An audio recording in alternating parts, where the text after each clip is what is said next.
Hey, what's up, guys? It's CJ. I'm here with Mike and Richard, and we're going to bring you another episode of Superhero Sundays. We're going to get into the difference between John Walker and Steve Rogers, and we're going to talk about Isaiah Bradley, aka the Black Captain America. But before we get into all that, don't forget to like and subscribe because any and all support is greatly appreciated. And with all that being said, roll the intro.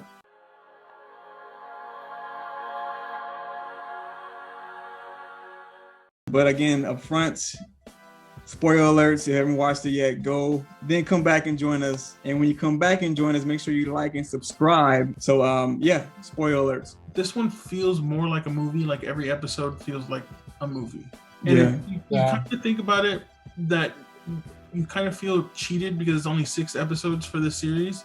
But if you really think about it, the episodes are almost twice as long as WandaVision. Yeah. So you're kind of not being cheated. And if you think about it now, you try to watch this episode and you're like, just imagine if it was cut in half. Yeah.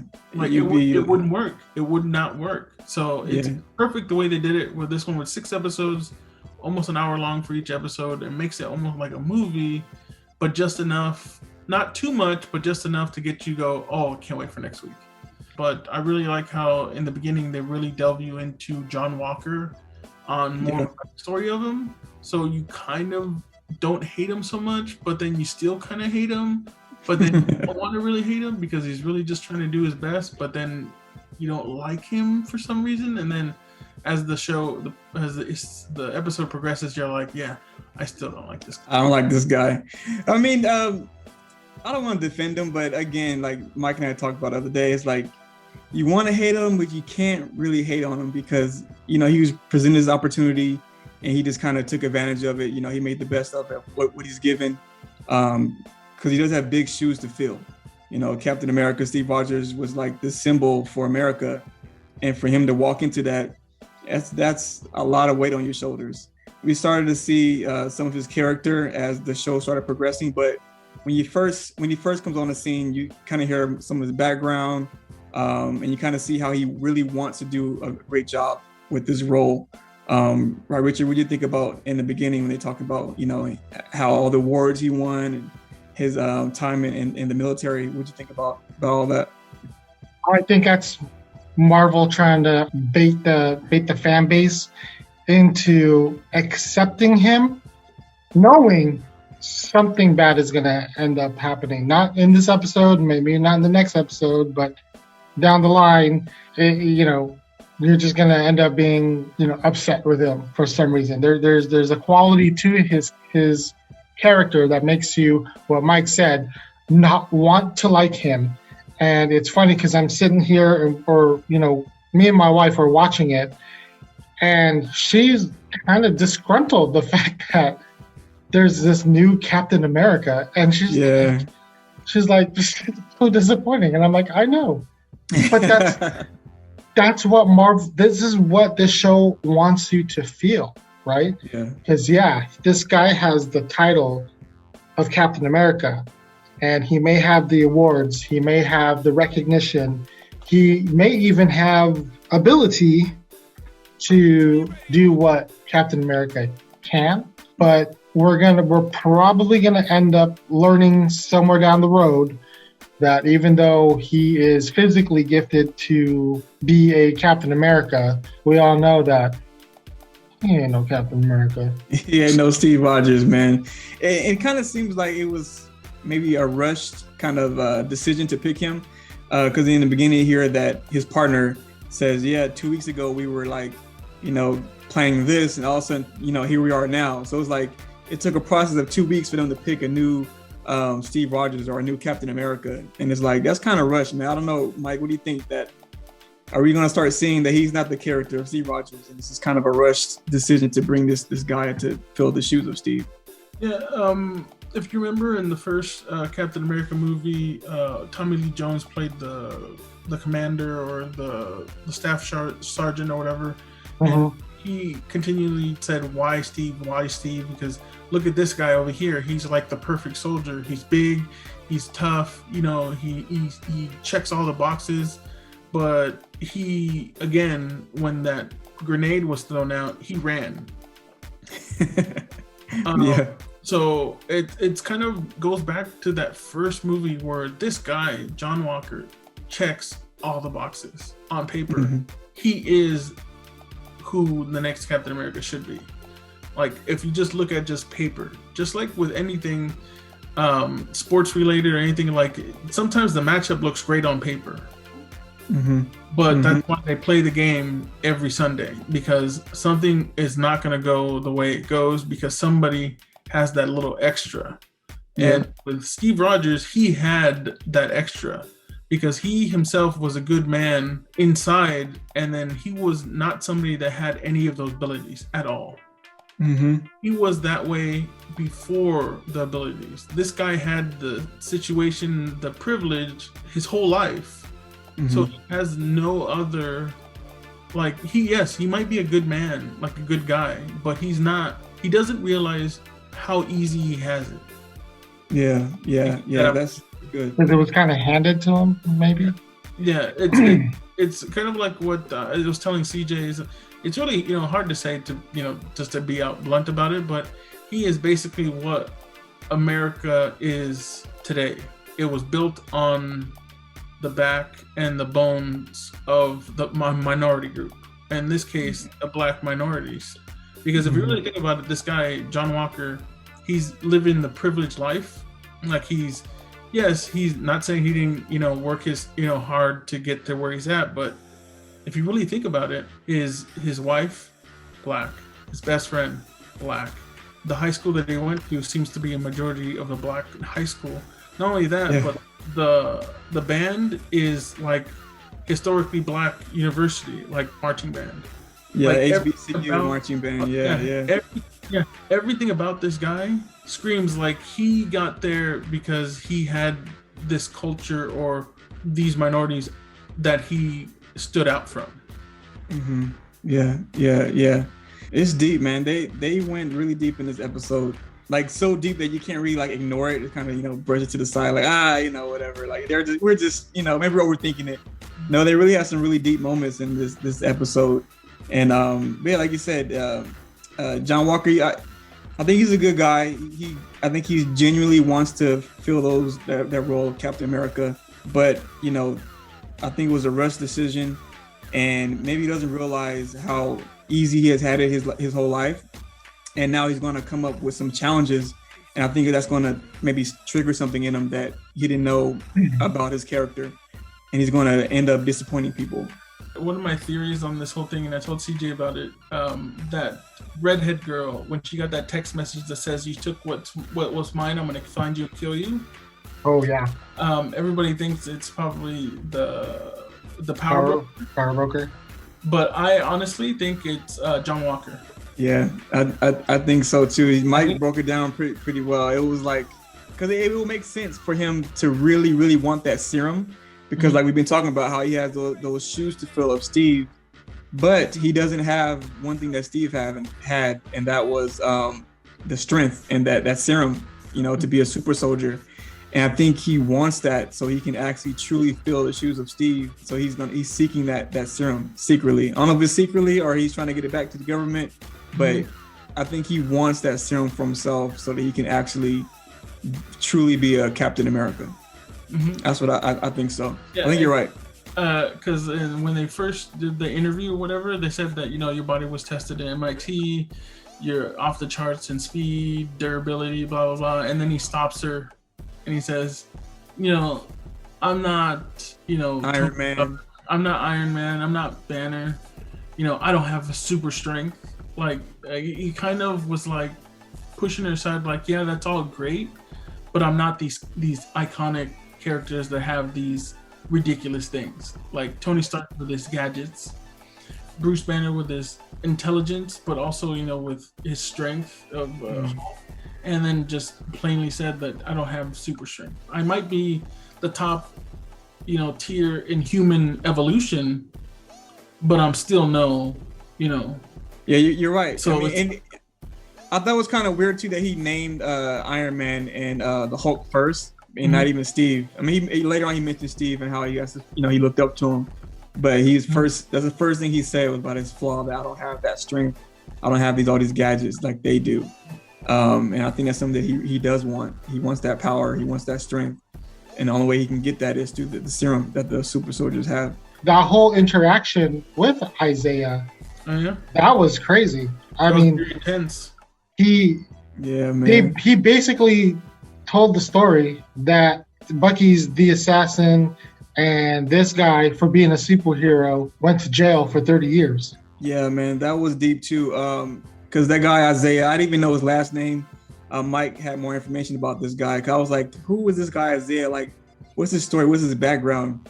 And Mike kind of broke it down to me, and really, really good background story, man. Mike, you want to share a little bit about this guy Isaiah? Who is this guy? Isaiah Bradley. He's basically the Black Captain America.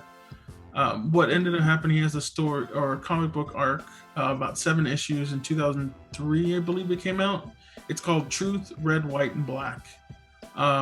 So the story is basically that during the 40s or during the Korean War, right before around there, something around there, I think, is when Captain America was still out and about, but he was off doing like, other missions. And because he was the successful, only perfect super soldier serum that got given, the government, of course, wanted to make more. Because if you remember in the movie, they're like, all you gave me was 1. So what ended up happening is at that time, with racism and all that stuff, they're believing that the African Americans are not actual people, or not that there are people, but they're lesser people. Yeah, so, less than human. Yeah. You remember the Tuskegee experiments and that sort of thing. So what ended up happening in this arc is that they took the government, because they wanted more soldiers and they wanted to test and continue doing this to find the serum. They took 300 African-American soldiers, took them off into this camp and tested on them. Like in one of the comics, or the first guy that they gave the serum to, the one that they're trying to use, within 18 minutes, his whole body exploded. Other people, they got deformities where their arms got super big, half their body, their faces got really big. Out of the 300, I think only like a handful, like 4 or 5 actually were actually alive. A lot of them had the physical deformities, but this guy, Isaiah Bradley, is one of them that was not affected any kind of like deformity. He just looked just like Captain America did. He was really jacked. He was big and strong and fast and all this stuff. But all the other guys were more of deformed physically. They all had the super serum in them, but they all got different percentages of it. Mm-hmm. So they got used for Black Ops type of things to get sent out, and one by one, almost like suicide missions, and they all started dying. And the last one that was left was Isaiah Bradley. So they said they were going to send him on this suicide mission to go after the guy who was also trying to create another serum with the Germans. So they send him over there, which is a suicide mission. Didn't think that he was going to make it, which guys, of course, they don't want him to survive because they don't want anybody to know that there's a African American out there that's a super soldier. He finds and steals Captain America costume, and he goes out in his final mission with it on. So he was legitimately a Black Captain America. And when he went out, did the mission, he ended up going missing in action and whatnot. And then the story goes on about, them finding him because his wife got told that he died in an explosion, blah, blah, blah. And I think even in one of them, his wife, they were going to do a funeral. They didn't want to show his face. They were a closed casket, but she demanded to see him. But then when she saw the charred body, because it was a charred body, she immediately knew, this is not my husband. Yeah. Wow. And it just the way it was written and inked or drawn, like a Black exploitation, where the characters, like the Black characters, had like huge lips, big noses, and stuff like that, to actually really drive down the time of what was going on during that time. Yeah. But anyway, to bring back what they're actually doing in this show is that Isaiah Bradley, it was a super soldier that actually, they actually did, and they used him to send him on a suicide mission to go fight Bucky because he was out there. So he got sent out there. He fought Bucky. He beat Bucky. That's how it shows you how more superior he was.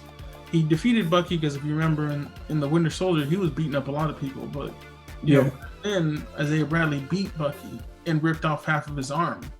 Mm-hmm. And then when he came back, he got arrested and put in jail for 30 years. And he tells you that even while he was incarcerated, they were taking his blood, testing, and doing experiments on him because they wanted to take and generate more super soldiers.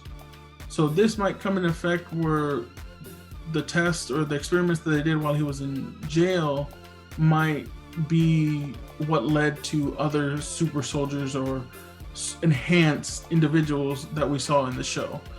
And it's just really dark, and I really hope they do actually talk more about the story other than what they already did, because it's a really darker storyline where it really shows how racism was alive and thriving so long and still is to this day. Yeah, it's so crazy. And his story was basically like kind of what Richard said. He was a hero, but you know, they put him in jail, and the reason why they put him in jail is because he portrayed Captain America. So he portrayed like an officer basically, and they didn't like that. Because I was wondering, why does he look so old, and Bucky looks he's youthful, he still looks good. And I think it's because of the experiments they did on him. You know, taking his blood and whatever they did to him in prison, they maybe could have aged him. I don't know. He seemed to still have a lot of strength. But you see me throw something against the wall and it went into the wall. But that guy went through a lot, and that's really, really sad. And you can see the pain in his eyes when he's talking about his story, what happened to him. And he's like, I don't want to talk about this. Get out of my house. And it's horrible. And I kind of feel like Sam, where I was like, I felt robbed. Like, I didn't know there was a Black Captain America. Like, why did anybody know about this? Sam was upset. He's like, did Steve know about this? Like, why did I know about this? Why hasn't this been told? And I feel the same way. I didn't know Marvel had a Black Captain America until Mike, said something about it. I was like, that's an amazing story. So I want to dive deep into that. I want to read the comics of him, because that's a great, amazing story. But it's wrong. It's hurtful that Bucky, who was pretty much like FBI's most wanted, he comes back. The president pardons him. You hear John Walker say that Sam said that Bucky got pardoned by the president, and he said how his life is. But then this guy who was a hero who defeated Bucky, he comes back and he gets jailed, and he gets all these crazy experiments done to him, and now he's living in this rundown neighborhood. It's horrible, but again, that's the reality of how things were in the past, and that's the reality of how America is. But fucking Winter Soldier. Like I said, I like the way that they're doing things. And again, on this show, we're going to recognize real heroes. So our real life hero award winner is Maverick Espinosa. Maverick Espinosa. I call him Dallas Maverick. Great guy, man. He's funny. Really cool friend of ours. So we're going to be recognizing him. And he's actually leaving Cedars-Sinai to go on to another job in Arizona. So we're going to go work for the Mayo Clinic, the number 2 heart center in the United States. Maverick Espinosa has been an EKG tech for 17 and a half years. He decided to go into the medical field when his grandpa passed away of a heart attack, and that inspired him to pursue a career in the cardiology department and help other people. He is a loving husband and father and will soon transition to a new hospital in Arizona. So we're sending him off with a little bit of some gifts. So Maverick, thank you, man. We love you, bro. Seriously, we're going to miss you at Cedars-Sinai. You're a hard worker, and we really appreciate what you do, man. You're a hero on the front lines. You're helping people out there. So thank you. Congratulations. So another crazy show. Tune in again next week. We'll get into more topics. Leave comments down below of what you guys think. Don't forget to like and subscribe. And